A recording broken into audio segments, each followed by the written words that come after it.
कहते हैं गुरु गोविंद दो खड़े काके लागे पाए, गुरु बलिहारी आपके गोविंद देव बताए। हमारे सभी दर्शकों को शिक्षक दिवस की बहुत बहुत शुभकामनाएं और नया सवेरा में आप सभी का स्वागत है। मैं हूं आंचल गुलाटी गुम्बर, मेरे साथ है मेरी सहयोगी कृतिका।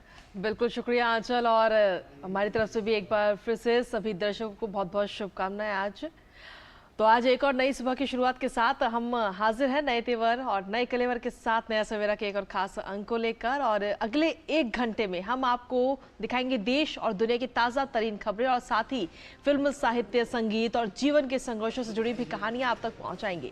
तो शुरुआत करते हैं इस खास बुलेटिन नया सवेरा की, लेकिन सबसे पहले नजर डालेंगे इस वक्त की हेडलाइंस पर। राष्ट्रपति द्रौपदी मुर्मू आज शिक्षक दिवस के मौके पर 75 शिक्षकों को देंगी राष्ट्रीय शिक्षक पुरस्कार। कल पुरस्कार के लिए चयनित शिक्षकों ने प्रधानमंत्री से की थी मुलाकात।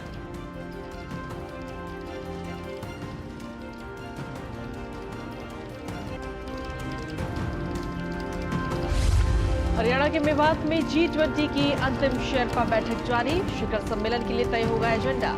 डीडी डायलॉग के दौरान केंद्रीय मंत्री हरदीप पुरी ने कहा, G20 अध्यक्षता के दौरान दिख रही है भारत की क्षमता और सामर्थ्य।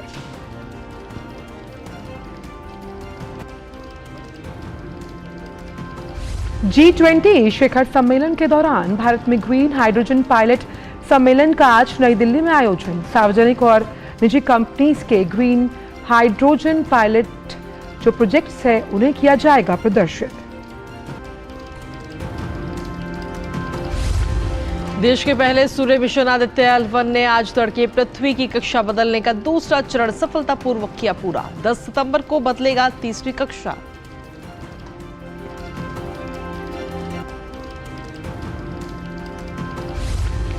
छह राज्यों के 7 विधानसभा सीटों पर उपचुनाव आज। त्रिपुरा की 2 सीटों पर और उत्तर प्रदेश, बंगाल, केरल, झारखंड और उत्तराखंड की एक सीटों पर मतदान शुरू।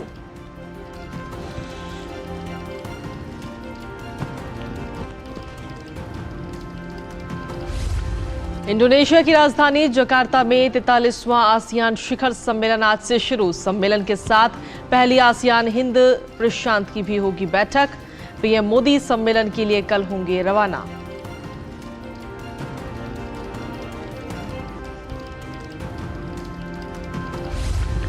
खेल की खबरों में एशिया कप क्रिकेट के सुपर 4 में पहुंचा भारत। कल बारिश में बाधित जो मैच था उसमें नेपाल को दी 10 विकेट से शिकस्त। श्रीलंका और अफगानिस्तान का मुकाबला आज।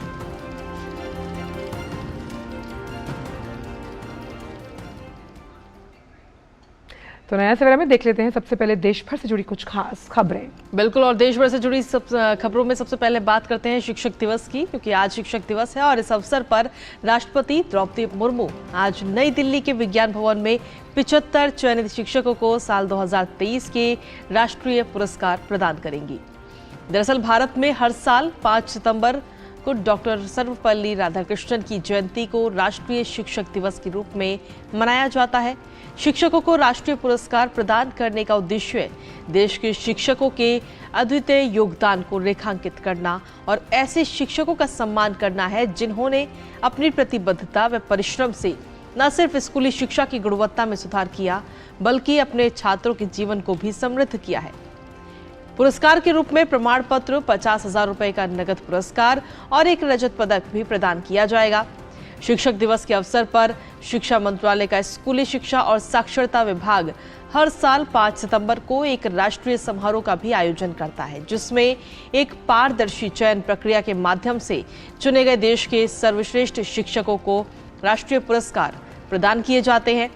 इस साल से राष्ट्रीय शिक्षक पुरस्कार का दायरा बढ़ा करके उच्च शिक्षा विभाग और कौशल विकास एवं उद्यमिता मंत्रालय के शिक्षकों को भी इसमें शामिल कर लिया गया है।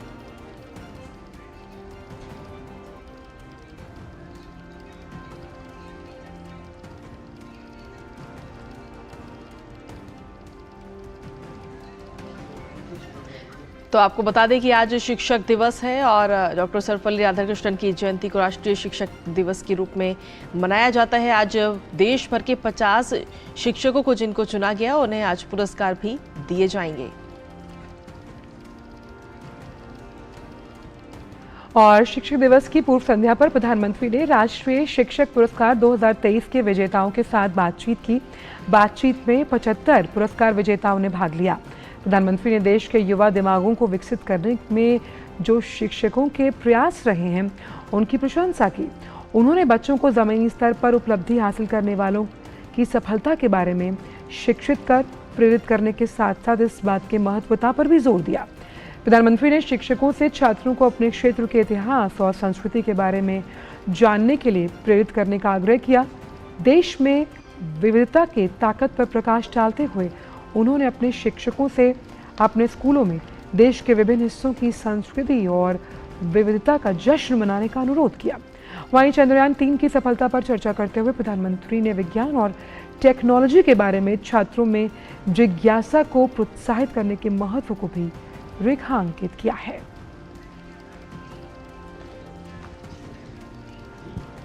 वहीं प्रधानमंत्री नरेंद्र मोदी ने राष्ट्रीय शिक्षक पुरस्कार के लिए चयनित शिक्षकों के साथ संवाद किया।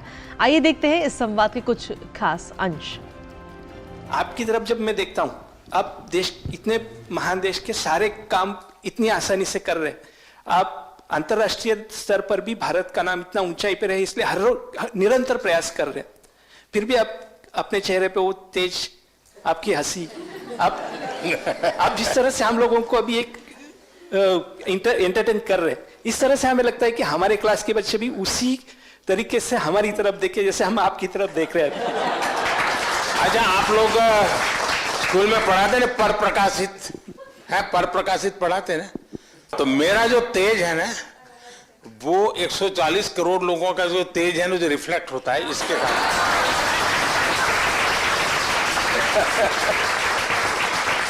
तो ये पर प्रकाशित है। और अब बात आसियान समिट को लेकर, तो इंडोनेशिया के राजधानी जकार्ता में 43वां आसियान शिखर सम्मेलन आज से शुरू हो रहा है। सम्मेलन के साथ पहली आसियान हिंद प्रशांत की बैठक भी होगी।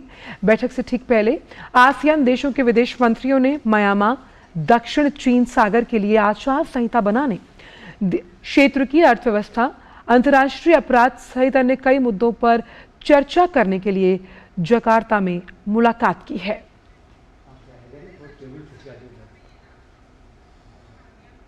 और वहीं प्रधानमंत्री आसियान भारत सम्मेलन और पूर्वी एशिया सम्मेलन में शामिल होने के लिए कल से 2 दिवसीय इंडोनेशिया यात्रा पर रवाना होंगे।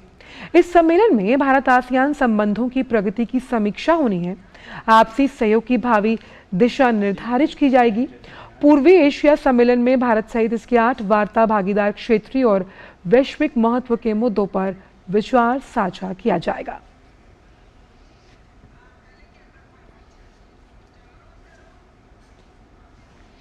और जकार्ता से ही जुड़ रहे हैं हमारे संवाददाता आरेंद्र प्रताप सिंह। आरेंद्र, सुप्रभात आपको।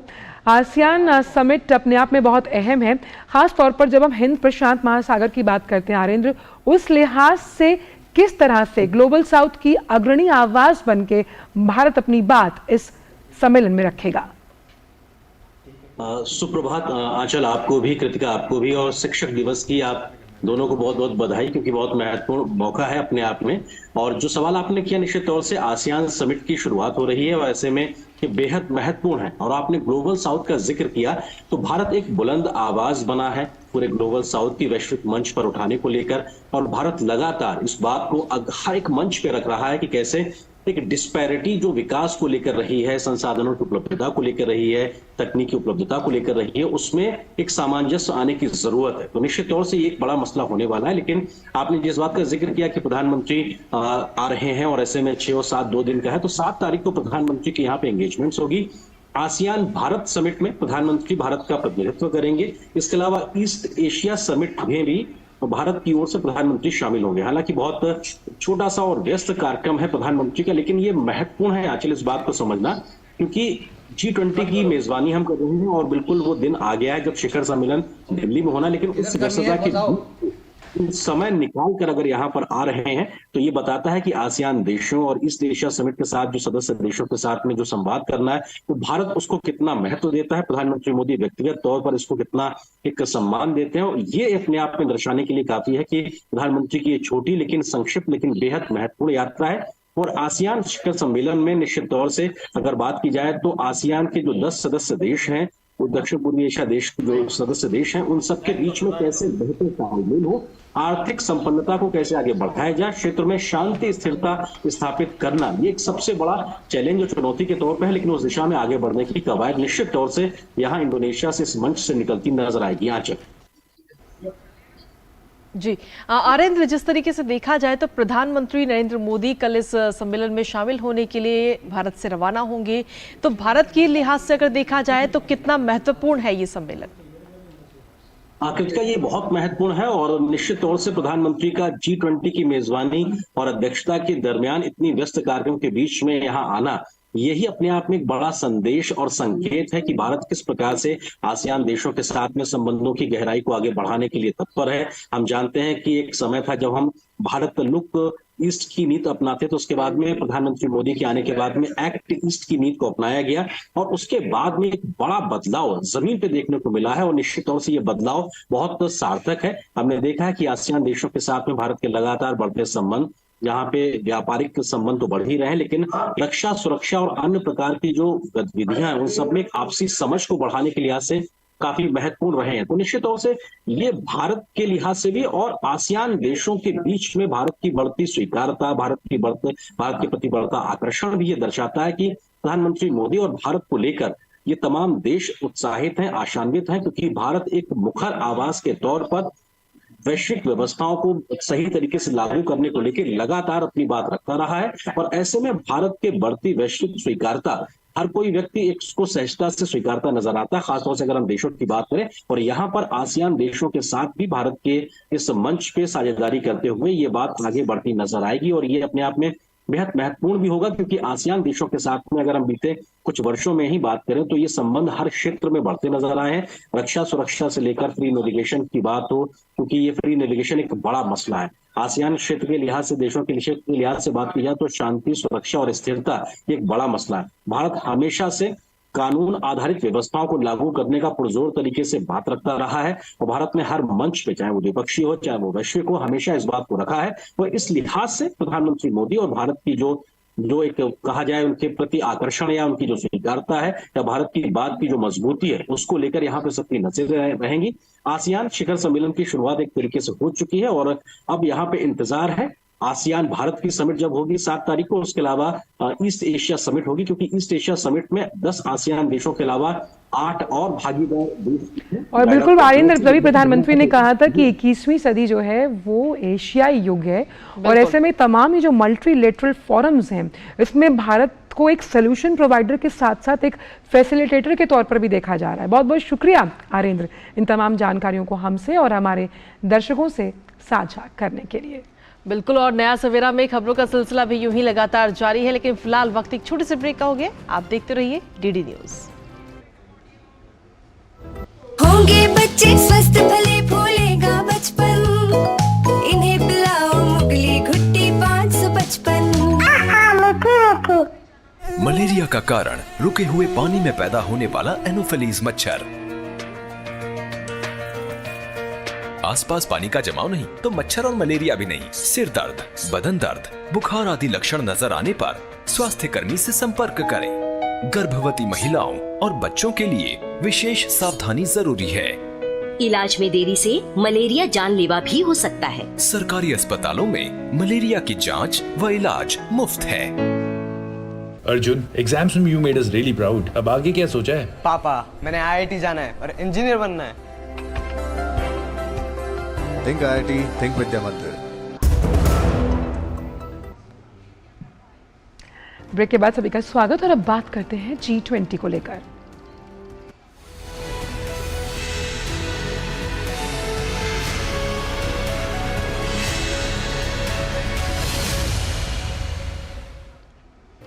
बिल्कुल, और G20 में सबसे पहले बात करेंगे नई दिल्ली की, जहां आज ग्रीन हाइड्रोजन पायलट परियोजना पर केंद्रित एक दिवसीय सम्मेलन आयोजित किया जाएगा।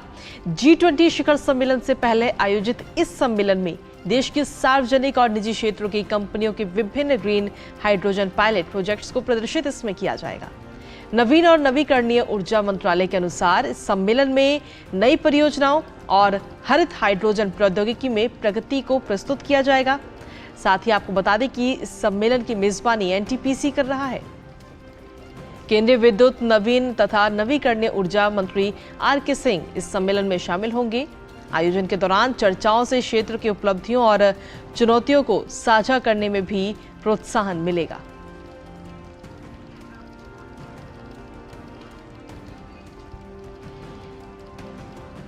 वहीं हरियाणा के मेवात में चल रही G20 शेरपाओं की चौथी और अंतिम बैठक का आज तीसरा दिन है।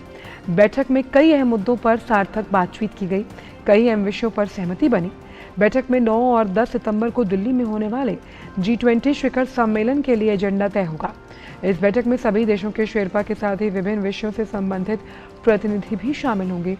बैठक के इतर विदेशी मेहमान मेवाती संस्कृति से भी रूबरू हुए हैं।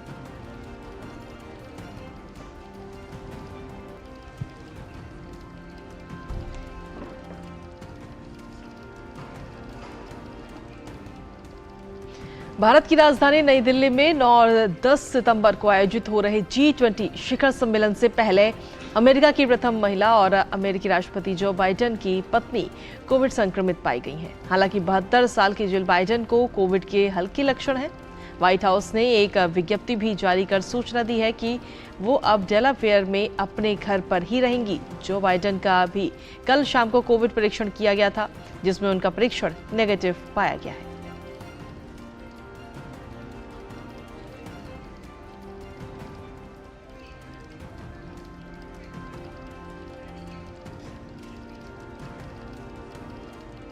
सतत और समावेशी विकास विश्व कल्याण के मार्ग को प्रशस्त करता है। भारत की अध्यक्षता में आयोजित G20 के तमाम कार्य समूहों की बैठकों के दौरान इस महत्वपूर्ण पहलू पर सभी सदस्य देशों ने गंभीरता के साथ चर्चा की। आइए देखते हैं।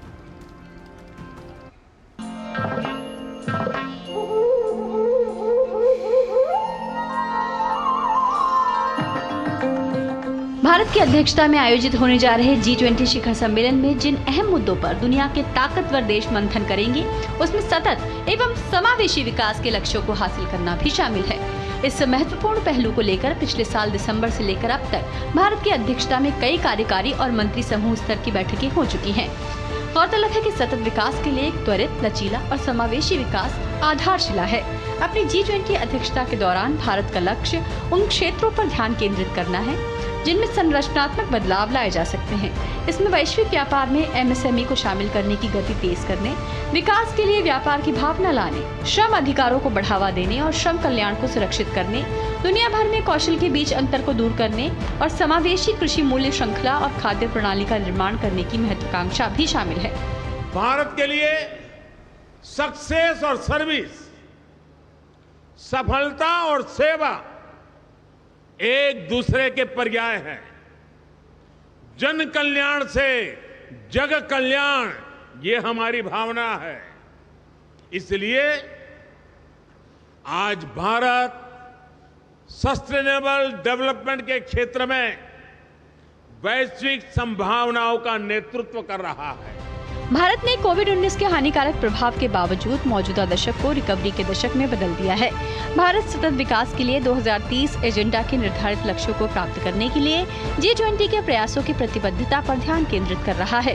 गुजरात के गांधीनगर में आयोजित केंद्रीय बैंक गवर्नरों की 17 और 18 जुलाई के बीच आयोजित बैठक के दौरान भारत की अध्यक्षता के विषय एक पृथ्वी, एक परिवार और एक भविष्य के अंतर्गत सभी ने अपने लोगों और पृथ्वी की भलाई को प्राथमिकता देने की प्रतिज्ञा व्यक्त की। इसमें अंतर्राष्ट्रीय आर्थिक सहयोग बढ़ाने, सभी के लिए वैश्विक विकास को मजबूत करने और वैश्विक संचालन के लिए अर्थव्यवस्था को मजबूत, स्थायी, संतुलित और समावेशी विकास की ओर ले जाने की अपनी प्रतिबद्धता की पुष्टि की गई।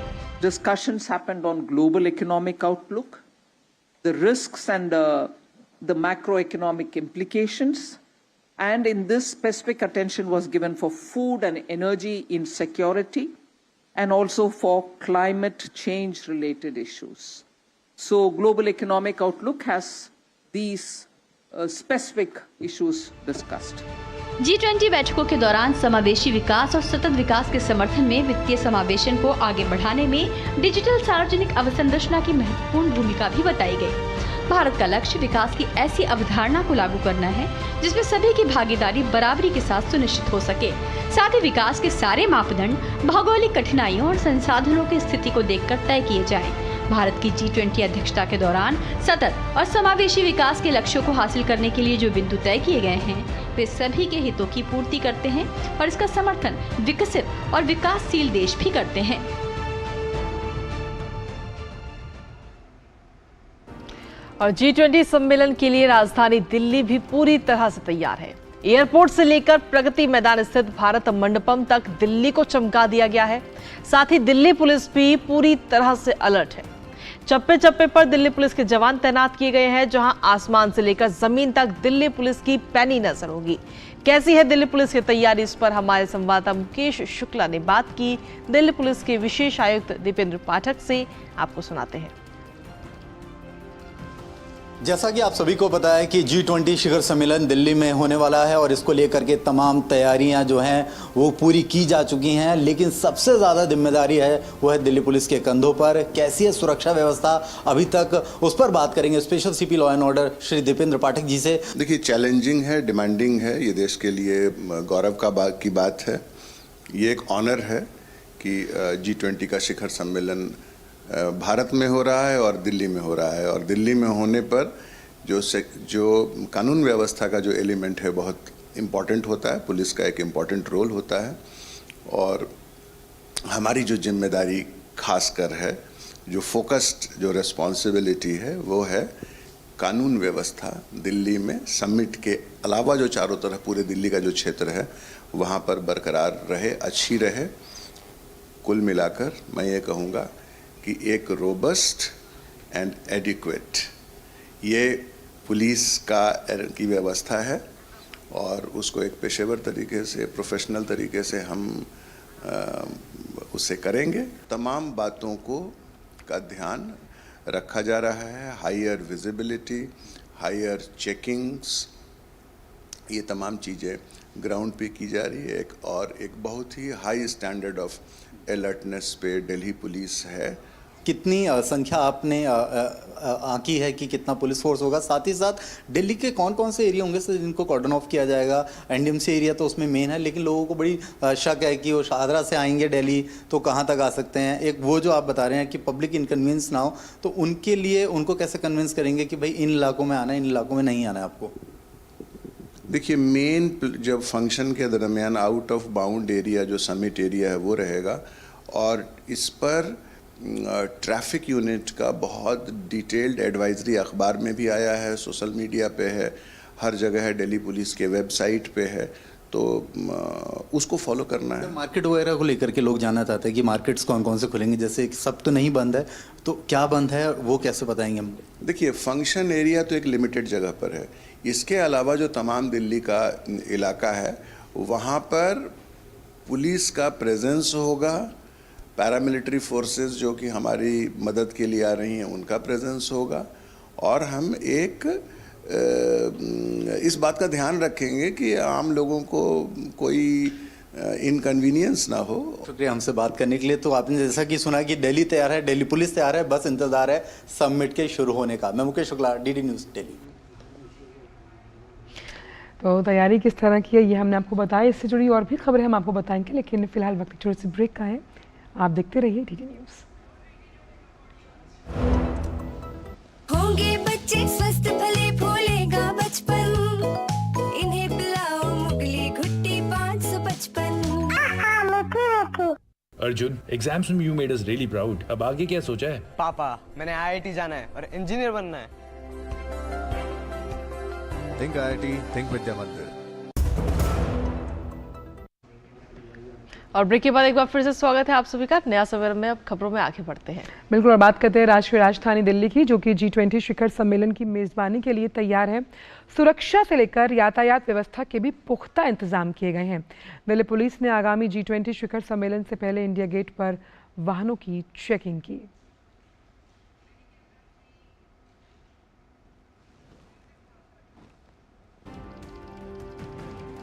G20 सम्मेलन के दौरान दिल्ली में सिर्फ सुप्रीम कोर्ट मेट्रो स्टेशन को छोड़कर राजधानी के सभी मेट्रो स्टेशन खुले रहेंगे। पहले दिल्ली पुलिस ने एडवाइजरी जारी की थी कि दिल्ली मेट्रो के अलग अलग स्टेशनों के 39 गेट बंद रहेंगे, लेकिन अब सभी गेट खुले रहेंगे। G20 समिट के दौरान जब वीवीआईपी भारत मंडपम पर जाएंगे तो उस समय कुछ मिनट के लिए जरूर कुछ स्टेशनों के गेटों को बंद किया जा सकता है, लेकिन जैसे ही वीवीआईपी G20 स्थल पर पहुंच जाएंगे तो गेटों को वापस से खोल दिया जाएगा। मेट्रो सेवाओं के बारे में मैं क्लैरिफाई करना चाहूँगा कि उसमें कोई मॉडिफिकेशन नहीं है। सर्वोच्च न्यायालय वाला जो मेट्रो स्टेशन है वो वहाँ सेवा प्रभावित रहेगी। अगर किसी और इकाई या किसी से इस तरह का कोई कम्युनिकेशन हुआ है तो उसमें हम लोग करेक्शन कर देते हैं। अभी तक सिर्फ प्रगति मैदान का ही मेट्रो स्टेशन जो है वहाँ सेवाएं प्रभावित रहेंगी, बाकी मेट्रो स्टेशन यथावत चलेंगे। थोड़े टाइम के लिए 10 मिनट 15 मिनट के लिए एंट्री एग्जिट जो मूवमेंट्स का रहता है वो हम लोग जो सुरक्षा जो नियम होते हैं उनकी पालना करते हुए डिले हो सकता है एग्जिट एंट्री का, बाकी मेट्रो सेवाएं यथावत चलेगी। और इसी पर ताज़ा अपडेट देने के लिए हमारे साथ में हमारे संवाददाता गिरीश निशाना इस वक्त जुड़ रहे हैं। सीधा उन्हीं का रुख करते हैं। गिरीश, अगर देखा जाए तो सबसे ज्यादा कोशिश ये है कि जो मेहमान आएंगे उनको भी किसी प्रकार की कोई परेशानी ना हो, साथ ही जो दिल्ली में लोग रह रहे हैं उन्हें भी आने जाने में किसी प्रकार की समस्या का सामना ना करना पड़े। और शायद यही वजह है कि मेट्रो में जो फैसला पहले लिया गया था कि जो प्रगति मैदान जिसे अब सुप्रीम कोर्ट कर दिया गया, उसके अलावा और भी कुछ स्टेशनों के गेटों को बंद रखने का फैसला लिया गया था, लेकिन अब वो फैसला बदल दिया गया है और अब सिर्फ सुप्रीम कोर्ट यानी कि प्रगति मैदान स्टेशन को छोड़ करके बाकी सभी मेट्रो स्टेशन यथावत चलेंगे। जी बिल्कुल कृतिका, आपने ठीक कहा, क्योंकि जिस तरह से G20 शिखर सम्मेलन होने जा रहा है उसकी तमाम तैयारियां दिल्ली के अंदर पूरी कर ली गई हैं। सबसे पहले तो मैं आपको बताना चाहूँगा कि देश की राजधानी दिल्ली को दुल्हन की तरह सजाया गया है। दिल्ली के एयरपोर्ट से लेकर नई दिल्ली का तमाम जो एरिया है वो इस समय देखने लायक है। जब आप एयरपोर्ट से बाहर निकलते हैं वहाँ फव्वारे देखने लायक हैं। उसके अलावा जब 11 मूर्ति सरदार पटेल मार्ग पर पहुँचते हैं तो वहाँ अद्भुत कलाकृतियाँ लगाई गई हैं। एनडीएमसी ने भी दिल्ली के अंदर करीब 11 स्थानों पर 20 से ज़्यादा मूर्तियां स्थापित की हैं जो देखने में बहुत ही आकर्षक हैं। इसके अलावा फव्वारे जगह जगह पे लगाए गए हैं जो सुंदरता को और बढ़ा रहा है। कई लाख पौधे जो हैं वो नई दिल्ली की शोभा बढ़ा रहे हैं। तो अपने आप में इस समय तो पहले देखने लायक है दिल्ली, क्योंकि दिल्ली को इस समय दुल्हन की तरह सजाया गया है, क्योंकि विदेशी मेहमान भारत की सरजमी पर कदम रखने वाले हैं। तो ऐसे में देश की राजधानी दिल्ली से ही वो एक कहीं ना कहीं यादें लेकर जाएंगे। मेरे कैमरा सहयोगी गौरव से कहूंगा कि वे दृश्य दिखाएं जहां आप देख सकते हैं। इस समय मैं नई दिल्ली में मौजूद हूं। ये एनडीएमसी का एरिया है और एनडीएमसी एरिया को पूरी तरह से तैयार कर दिया गया है। जगह जगह आप देख सकते हैं जो भी G20 सदस्य देश हैं उनके तमाम के राष्ट्रीय ध्वजों को यहाँ पर लगाया गया है। यहाँ भारत का तिरंगा भी है, बाकी तमाम जो देश हैं उनके जो राष्ट्रीय ध्वज हैं उनको लगाया गया है। जो आसपास के पार्क हैं वहाँ पर व्यवस्था बहुत बढ़िया की गई है। कहीं ना कहीं फूल खिले हुए दिखाई दे रहे हैं। पूरी नई दिल्ली के अंदर एक से बढ़कर एक पौधे लगे हुए हैं। पेड़ों को पहले ही तैयार कर लिया गया था। इसके अलावा सड़कों की बात की जाए तो सौंदर्यीकरण का काम बहुत जोरों पर था और इस समय तमाम जो कार्य है वो पूरा कर लिया गया है। नई दिल्ली के अंदर सड़कें बेहद ही खूबसूरत लग रही हैं। और अगर ट्रैफिक व्यवस्था की बात की जाए कृतिका जी, तो ट्रैफिक व्यवस्था की हम अगर बात करते हैं तो उसमें देखने वाली बात है कि जो नई दिल्ली का इलाका है,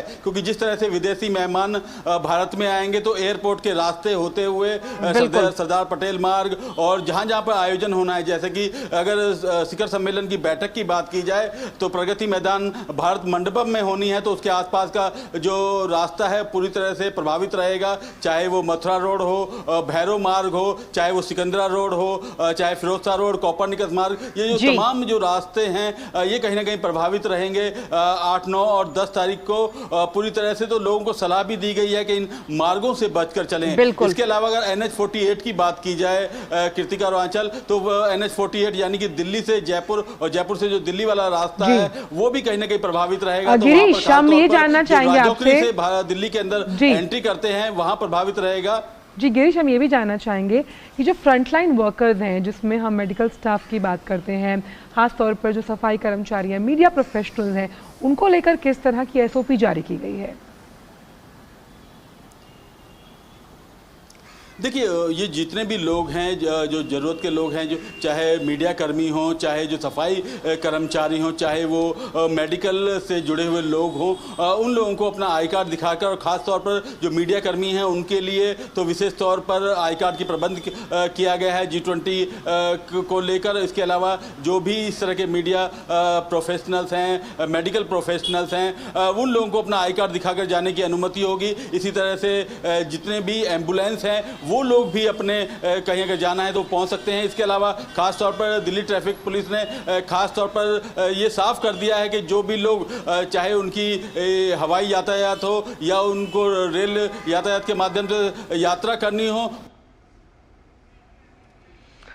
बिल्कुल गिरीश हमें जानकारी दे रहे थे कि किस तरह से तमाम जो फ्रंटलाइन वर्कर्स हैं उनके लिए कैसे आई कार्ड्स के ज़रिए विशेष तौर पर ये व्यवस्था की गई है कि वो अपने गंतव्य स्थान तक पहुँचें।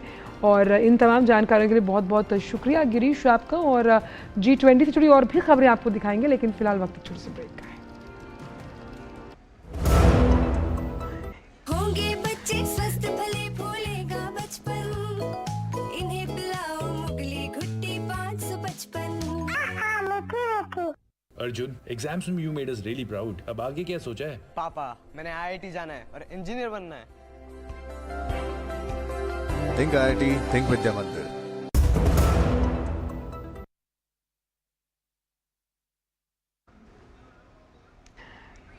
ब्रेक के बाद सभी का स्वागत है हमारे इस खास शो नया सवेरा में। और जिस तरह से हम आपको खबरों के जरिए बता रहे हैं कि G20 को लेकर किस तरह से पुलिस की तैयारी पक्की है और साथ ही साथ भारत मंडपम अब तमाम इन विदेशी डेलीगेट्स का स्वागत करने के लिए तैयार है। और भी जो खबरें हैं, जो हमारी सुर्खियां बनी और जो दर्शक हमसे देर से जुड़े हैं, आइए एक बार उनके लिए रुख करते हैं सबसे पहले हेडलाइंस की ओर।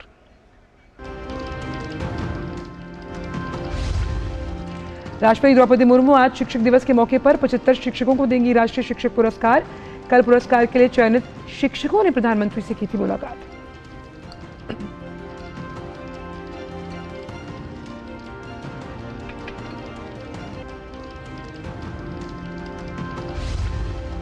हरियाणा के मेवात में G20 की अंतिम शेरपा बैठक जारी। शिखर सम्मेलन के लिए तय होगा एजेंडा। डीडी डायलॉग के दौरान केंद्रीय मंत्री हरदीप सिंह पुरी ने कहा, G20 अध्यक्षता के दौरान दिख रही है भारत की क्षमता और सामर्थ्य।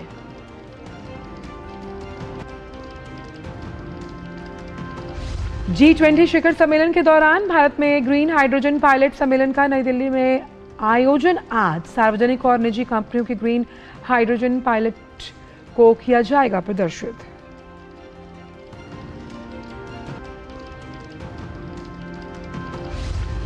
देश के पहले सूर्य मिशन आदित्य L1 ने आज तड़के पृथ्वी की कक्षा बदलने का दूसरा चरण सफलतापूर्वक किया पूरा।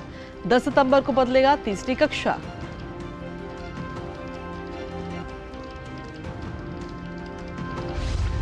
छह राज्यों के 7 विधानसभा सीटों पर उपचुनाव आज। त्रिपुरा की 2 सीटों पर और उत्तर प्रदेश, बंगाल, केरल, झारखंड और उत्तराखंड की एक सीट पर मतदान शुरू।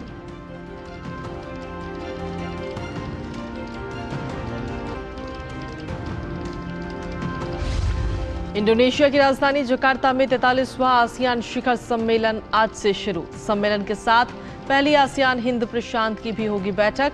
पीएम मोदी सम्मेलन के लिए कल होंगे रवाना।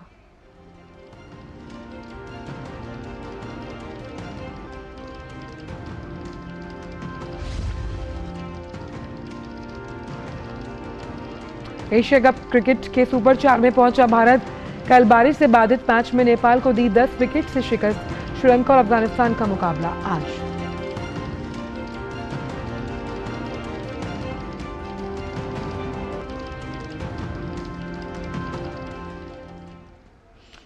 और अब वक्त चला है हमारे खास सेगमेंट अखबारों की सुर्खियां का।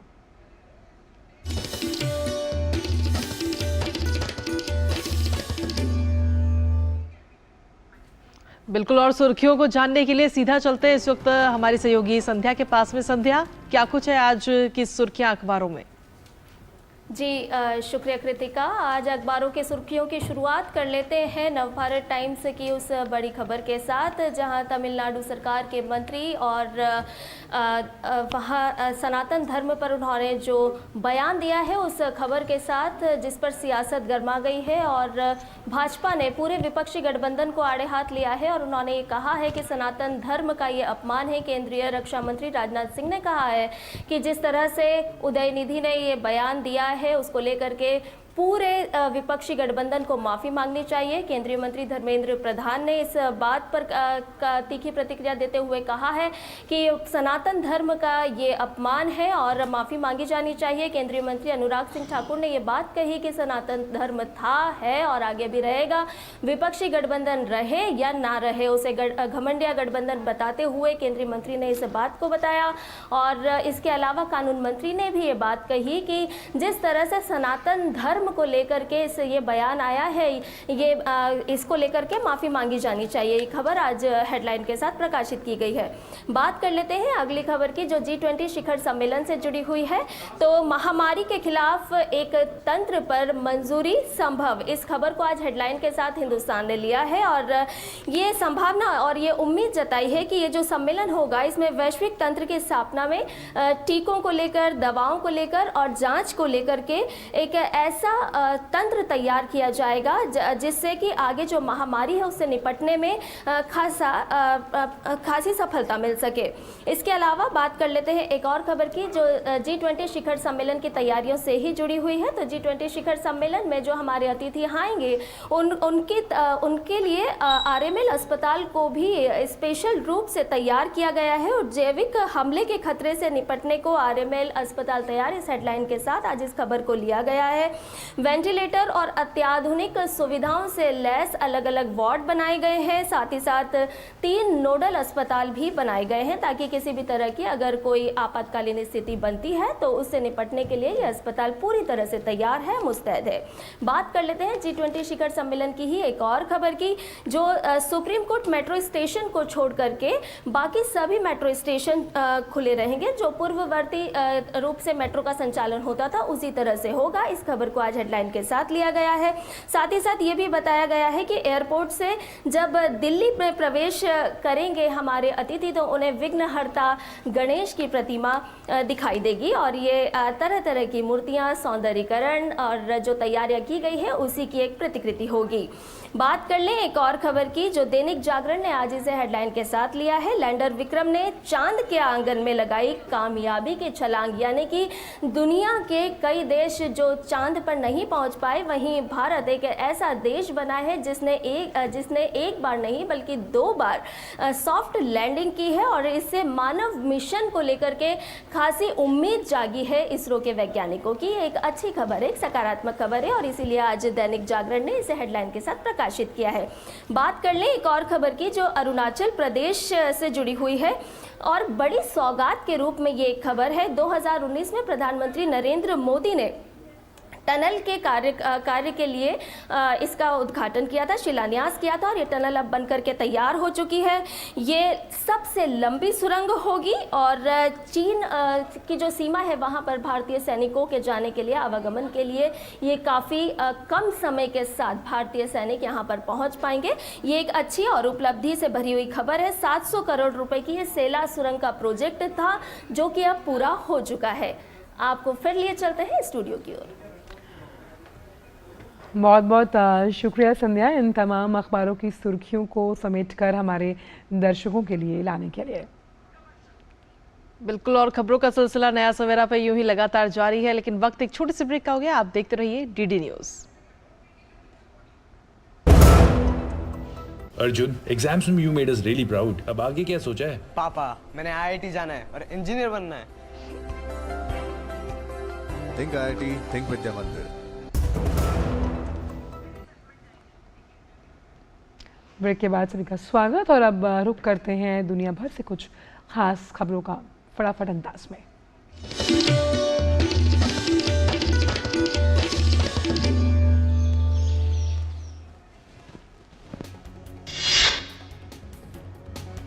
नाइजर के प्रधानमंत्री अली मोहम्मद लामिन ज्वीन ने कहा कि पश्चिम अफ्रीकी देशों के समूह इकोवॉस से बातचीत जारी, उन्होंने उम्मीद जताई कि फ्रांसीसी सैनिक जल्दी नाइजर से वापस जाना करेंगे शुरू। यूक्रेन के राष्ट्रपति वोलोदिमीर जेलेंस्की ने कहा कि सीधे युद्ध में उतरने वाले सैनिकों से बात करना महत्वपूर्ण है। जेलेंस्की ने सैनिकों के लिए पूर्ण समर्थन की प्रतिबद्धता भी जताई। रूसी राष्ट्रपति पुतिन ने साफ किया कि वो काला सागर अनाज समझौता पर फिर से तभी विचार करेंगे जब तक समझौते से संबंधित सभी मुद्दों को पूरा किया जाएगा। पुतिन का बयान तुर्की के राष्ट्रपति से मिलने के बाद आया। जिम्बाब्वे के राष्ट्रपति एमरसन लगातार दूसरी बार राष्ट्रपति चुनाव जीत गए हैं। उन्होंने अपने दूसरे कार्यकाल के लिए कल शपथ ली। 80 वर्षीय मनांगाग्वा का देश भर से आए हजारों समर्थकों ने स्वागत किया है।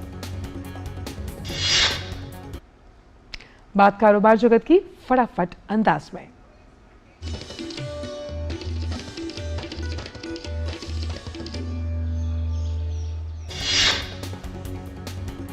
वित्त मंत्रालय ने वित्त वर्ष 2024-25 के लिए अंतरिम बजट तैयार करने की प्रक्रिया विभिन्न विभागों और मंत्रालयों से खर्च संबंधी ब्यौरा मांगने के साथ की शुरू। अगले साल अप्रैल मई में संभावित लोकसभा चुनावों को देखते हुए इस बार अंतरिम बजट ही पेश किया जाएगा। इस वित्त वर्ष का पूर्ण बजट लोकसभा चुनावों के बाद गठित होने वाली नई सरकार करेगी। दिल्ली रियल एस्टेट नियामक प्राधिकरण ने सभी बिल्डरों से अपनी आवासीय या वाणिज्यिक परियोजनाओं का पंजीकरण कराने को कहा है। दिल्ली रेरा ने तुरंत पंजीकरण कराने या फिर नतीजे भुगतने के लिए आगाह भी किया है। देश में बिजली की खपत अगस्त महीने में सालाना आधार पर 16% से अधिक बढ़कर 151 अरब यूनिट हुई। उमस भरे मौसम के दौरान एयर कंडीशनर जैसे उपकरणों के अधिक उपयोग के कारण बढ़ी है बिजली की खपत। ई कॉमर्स कंपनी अमेजन अब भारत में प्रकृति आधारित सभी परियोजनाओं में $30 लाख का शुरुआती निवेश करने जा रही है।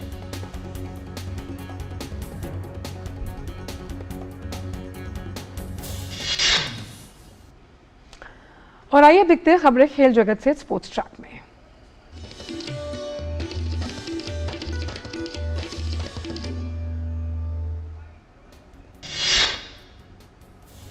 भारत एशिया कप क्रिकेट के सुपर 4 दौर में पहुंच गया। भारत ने कल अपने दूसरे ग्रुप मुकाबले में नेपाल को डकवर्थ लुइस नियम के आधार पर 10 विकेट से हराया। एशिया कप में आज होने वाले मुकाबले में श्रीलंका और अफगानिस्तान आमने सामने होंगे। सुपर 4 में जगह बनाने के लिए श्रीलंका आज मैच जीतने की कोशिश करेगा। भारत में होने वाले आईसीसी विश्व कप के लिए आज कैंडी में दोपहर 1:30 बजे भारतीय टीम का होगा ऐलान। मुख्य चयनकर्ता अजीत अगरकर की मौजूदगी में चयन समिति 15 सदस्यीय टीम की करेगी घोषणा।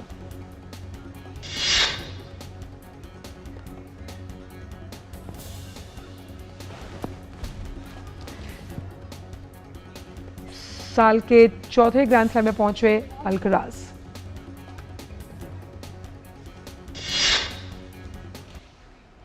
और चलिए अब बात करते हैं सिनेमा जगत की खबरों की फटाफट अंदाज में।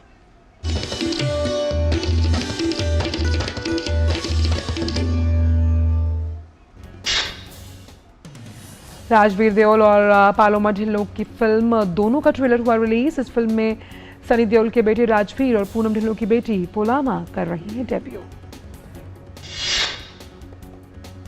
अमेजन प्राइम की नई वेब सीरीज बम्बई मेरी जान का ट्रेलर रिलीज हो गया है। के मेनन की बम्बई मेरी जान 14 सितंबर को होगी रिलीज। शिल्पा शेट्टी की फिल्म सुखी का ट्रेलर हुआ रिलीज। इस फिल्म में शिल्पा मुख्य किरदार में। रिलायंस एंटरटेनमेंट की द पूर्वांचल फाइल्स का टीजर हुआ रिलीज। फिल्म अपराध, भ्रष्टाचार और राजनीति के साए में कुछ कहानियों पर आधारित।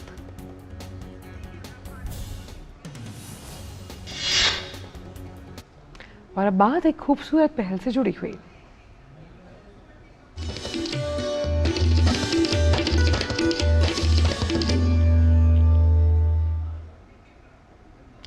बात गुजरात की, जहां केवड़िया में एक विशेष मियावाकी जंगल विकसित किया गया। इसे टूरिस्ट प्लेस के तौर पर भी जाना जाता है। पिछले साल अक्टूबर में सरदार वल्लभ भाई पटेल की जयंती पर प्रधानमंत्री ने इसका लोकार्पण किया। इसे बनाने का लक्ष्य जलवायु परिवर्तन के असर को कम करने के साथ एक टूरिस्ट डेस्टिनेशन के तौर पर इसे विकसित करना है। और कई एकड़ में फैले इस मियावाकी जंगल को कई भागों में बांटा गया है। इसमें टिम्बर, फ्रूट, मेडिसिनल और फ्लोरल गार्डन शामिल हैं। देखिए एक खास रिपोर्ट।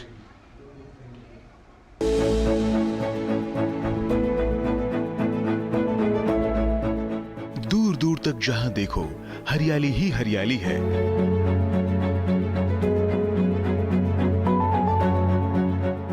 गुजरात के कच्छ जिले के भुज में ये है अपनी तरह का सबसे बड़ा जंगल।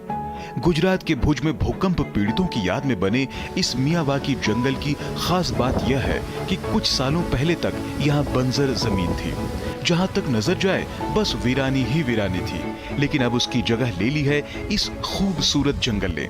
इसे नाम दिया गया है स्मृति वन।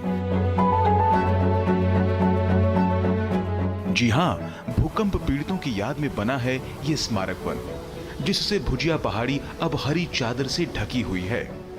इससे गुजरात का ग्रीन कवर तो बढ़ा ही है, भुज की सुंदरता में इजाफा हो गया है और इसीलिए प्रधानमंत्री नरेंद्र मोदी ने भी मन की बात कार्यक्रम में इस प्रयास की सराहना की।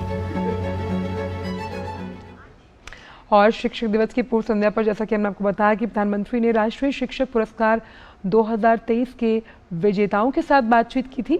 आइए उसके कुछ खास अंश आपको दिखाते हैं।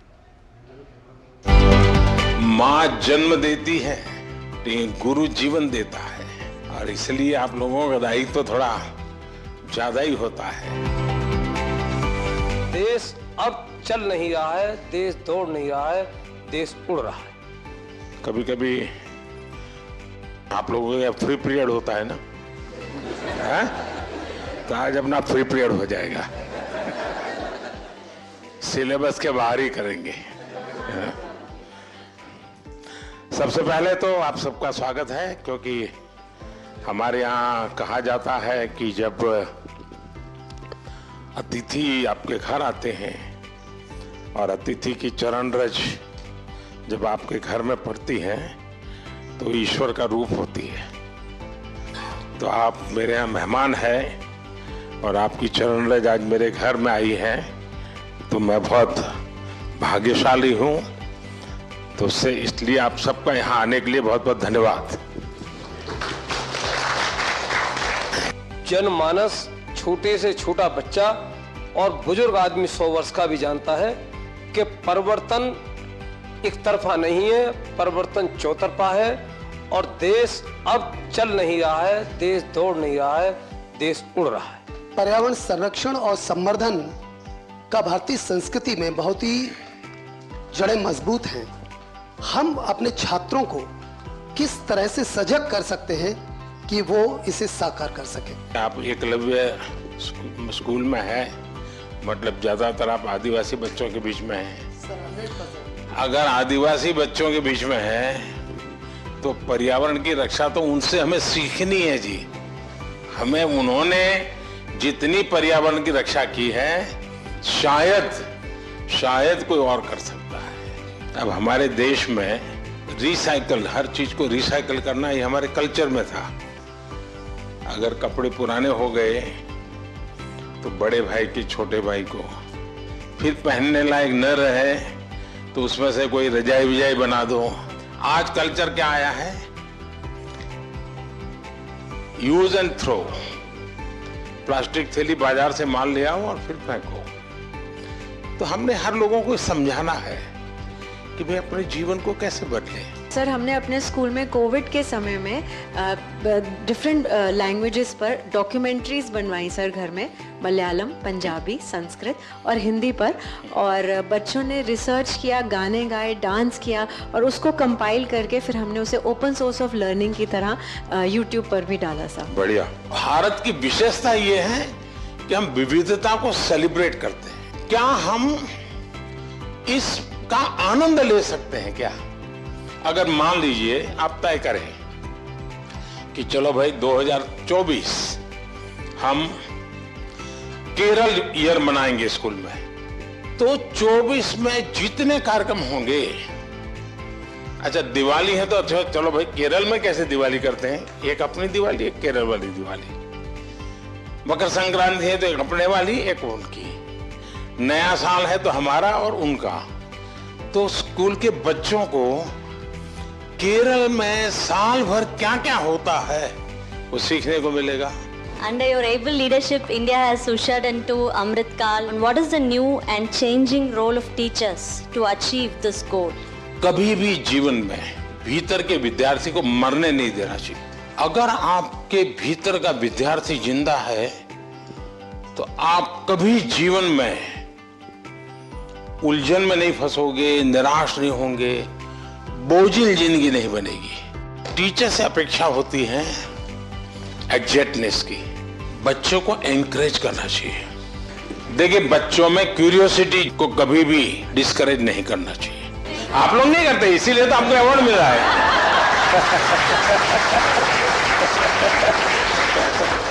आपकी तरफ जब मैं देखता हूँ, आप देश, इतने महान देश के सारे काम इतनी आसानी से कर रहे हैं। आप अंतर्राष्ट्रीय स्तर पर भी भारत का नाम इतना ऊंचाई पे रहे, इसलिए हर रोज निरंतर प्रयास कर रहे हैं। फिर भी आप अपने चेहरे पे वो तेज, आपकी हंसी, आप जिस तरह से हम लोगों को अभी एक एंटरटेन कर रहे हैं, इस तरह से हमें लगता है कि हमारे क्लास के बच्चे भी उसी तरीके से हमारी तरफ देखे जैसे हम आपकी तरफ देख रहे हैं। अच्छा, आप लोग स्कूल में पढ़ाते ना पर प्रकाशित है, पर प्रकाशित पढ़ाते ना, तो मेरा जो तेज है ना वो 140 करोड़ लोगों का जो तेज है ना, जो रिफ्लेक्ट होता है इसके कारण।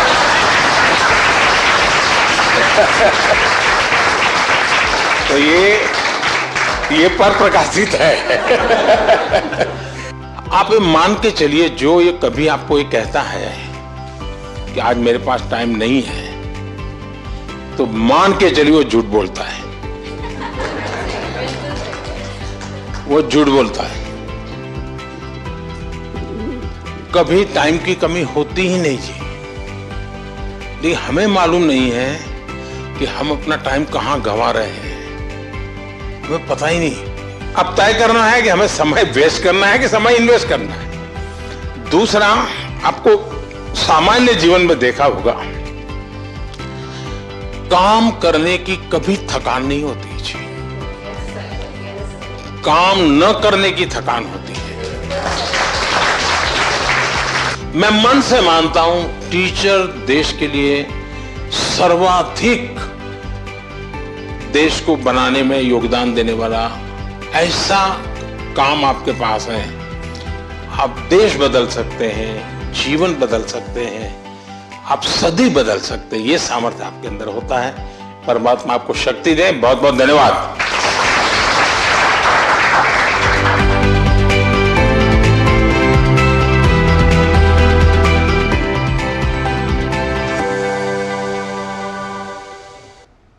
तो प्रधानमंत्री नरेंद्र मोदी ने कल ये शिक्षकों से मुलाकात की है, जिसके कुछ खास अंश आंचल हमने अपने दर्शकों को आज दिखाए हैं। बिल्कुल, और गुरु का जो महत्व है उसके बारे में उन्होंने बहुत महत्वपूर्ण बातें कही। और अब बात कर लेते हैं आपकी सेहत से बिल्कुल जुड़ी हुई।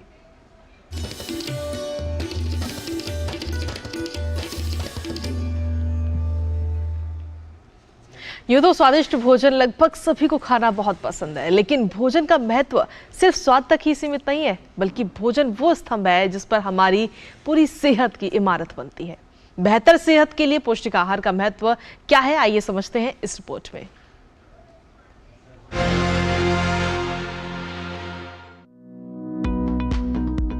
स्वास्थ्य के लिए आहार का विशेष महत्व है। हम जैसा आहार लेते हैं उसका प्रभाव हमारी सेहत पर पड़ता है। बेहतर स्वास्थ्य के लिए सही पोषण मिलना जरूरी है। हम जो भोजन खाते हैं उससे हमारे शरीर को जरूरी पोषक तत्व मिलते हैं, इसलिए आहार में तरह तरह के फल, सब्जियां और अनाज शामिल होने चाहिए। सही पोषण क्या है और पूर्ण व पर्याप्त पोषण कैसे प्राप्त किया जा सकता है, ये समझना जरूरी है। पोषक तत्वों को वृहद पोषक तत्व और सूक्ष्म पोषक तत्व में वर्गीकृत किया जाता है। शरीर में वृहद पोषक तत्व यानी मैक्रोन्यूट्रिएंट्स की जरूरत अधिक मात्रा में होती है। वृहद पोषक तत्व से शरीर को ऊर्जा मिलती है। शारीरिक विकास के लिए भी वृहद पोषक तत्व जरूरी है। आहार हमें रोज के कामों के लिए ऊर्जा प्रदान करता है और हमारे शरीर के मानसिक और भौतिक विकास के लिए आवश्यक है। संतुलित आहार में वृहद और सूक्ष्म पोषक तत्वों का ऐसा सम्मिश्रण होता है जो हमारे सर्वांगीण विकास के लिए अति उत्तम है। वृहद पोषक तत्व जैसे कार्बोहाइड्रेट जो कि हमें ऊर्जा प्रदान करते हैं, प्रोटीन जिनसे हमारी मांसपेशियां बनती हैं और वसा जिससे कि हमें वातावरण को अपने अनुकूल रखने में मदद मिलती है। इसके अतिरिक्त सूक्ष्म पोषक तत्व जो विटामिन और मिनरल हैं जो शरीर में चल रही रासायनिक क्रियाओं के लिए बहुत जरूरी है। शरीर में सूक्ष्म पोषक तत्वों की एक संतुलित मात्रा का मुख्य लाभ शरीर की संचालन प्रक्रिया के तहत कार्यों को प्रभावी रूप से करने में होता है। सूक्ष्म पोषक तत्व मानव शरीर की जरूरतों को पूरा करने वाले प्रमुख पोषक समूह में आते हैं। कार्बोहाइड्रेट के लिए हमें अनाज जैसे कि चावल, गेहूं, बाजरा, ज्वार, रागी इत्यादि कम दामों में मिल जाते हैं। प्रोटीन हमें अंडे, मछली, दूध, दही इत्यादि सामानों से मिल जाते हैं। इसके अतिरिक्त फैट हमें एनिमल फैट जो कि मीट से, मछली से, अंडे से मिल सकता है, दूध की चीज़ों से मिल सकता है। ये सभी हमारे आसपास उपलब्ध हैं, बहुत कम दाम में उपलब्ध हैं और हर एक के पहुंच में हैं। यदि हम सैचुरेटेड फैट जो कि पैक्ड फूड से आता है उस पर खर्चा ना करें और सबको ये शिक्षा दें या इसका प्रसार करें कि हमारे आसपास उपलब्ध खाने को ही अपना आहार बनाएं, तो शायद हम सबको संतुलित आहार मिलेगा और बहुत कम दामों में मिल सकता है। भोजन में पोषक तत्व पर्याप्त मात्रा में होने चाहिए। संतुलित भोजन शरीर की रोग प्रतिरोधक क्षमता को बढ़ाता है और बीमारियों के खतरे को कम करता है। इस प्रकार भोजन शरीर की बीमारियों व संक्रमण से रक्षा करता है। आवश्यक है कि सभी और खासकर बच्चों में सही पोषण का ध्यान रखा जाए। किरण भारद्वाज, डीडी न्यूज।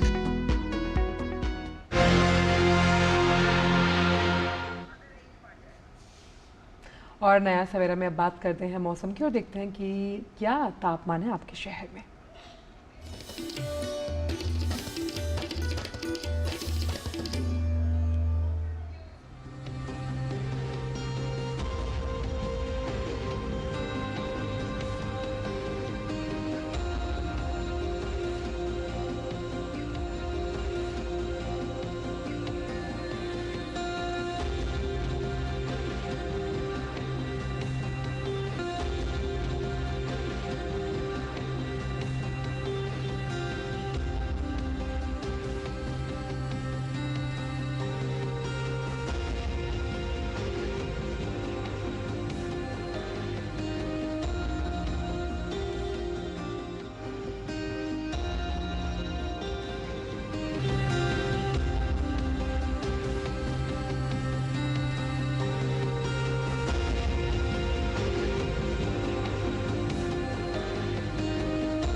और वक्त चला कि हम आपसे विदा लें, लेकिन जाने से पहले क्या दिखाएंगी आप कृतिका हमारे दर्शकों को? बिल्कुल आंचल, कुछ ऐसी तस्वीरें जहां G20 शिखर सम्मेलन के लिए राजधानी दिल्ली हमारी किस तरीके से दुल्हन की तरह सजाई गई है और रंग बिरंगी लाइटें रात के वक्त शहर की खूबसूरती में किस तरीके से चार चांद लगा रही हैं, वो हमारे दर्शकों को आज हम तस्वीरें दिखाते हुए छोड़ के जाते हैं। तो प्रगति मैदान की इन खूबसूरत झलकियों के साथ आप लीजिए चाय का लुत्फ, दीजिए इजाजत।